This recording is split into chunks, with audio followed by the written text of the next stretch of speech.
बिस्मिल्लाहिर्रहमानिर्रहीम अस्सलाम वालेकुम वरहमतुल्लाहि वबरकातुहू। अज़ीज़ तलबा, उम्मीद है खैरियत से होंगे। क्लास 9 फेडरल बोर्ड की नई इस्लामियात किताब यकसा कौमी नसाब की उसका चैप्टर नंबर 2 बाब नंबर 2 ईमानियात और इबादात में ईमानियात का तीसरा टॉपिक जो वो है मलाइका मलाइका आखिरी आसमानी किताब और आखिरत पे ईमान लाना है। इसके सवाल जवाब और इसके जो है ना वो शॉर्ट क्वेश्चन आंसर और लॉन्ग क्वेश्चन आंसर आपके सामने मौजूद हैं। इनको अच्छी तरह देख लीजिए। पहले वाले मैंने दो नोट्स अपलोड कर रही हूँ इकट्ठे ही डिफरेंट बुक्स से, तो पहले वाले आप चाहे याद करें चाहे दूसरे वाले याद करें, आप पे हैं, लेकिन कोशिश करें कि दोनों को मिला के याद कर लें ताकि आपका जवाब लंबा हो सके। MCQs नहीं चलाता, जब चैप्टर ख़त्म हो जाएंगे तो वो साथ साथ भी वो करा दूँगी आपको, उसकी टेंशन मत लीजिएगा।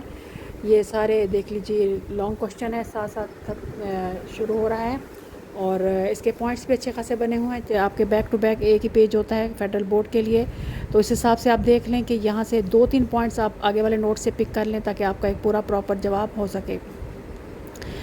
पूरी वीडियो गौर से देखिएगा और अच्छी तरह नोट्स को याद कर लीजिए। और एक एक चीज़ और दूसरी बात है, जो आपकी किताब है उसको, ये दूसरा क्वेश्चन है दूसरी बुक से, ये भी वही लॉन्ग क्वेश्चन है। आप इसको चाहे तो इसको याद कर लें, चाहे तो पहले वाला याद करें।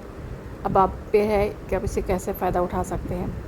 उम्मीद है ये वीडियो आपको बहुत पसंद आएगी और आप इससे भरपूर फ़ायदा उठाएंगे। पूरी वीडियो गौर से देखिएगा। अगर पसंद आए तो शेयर करें, लाइक करें और सब्सक्राइब करना ना भूलिएगा।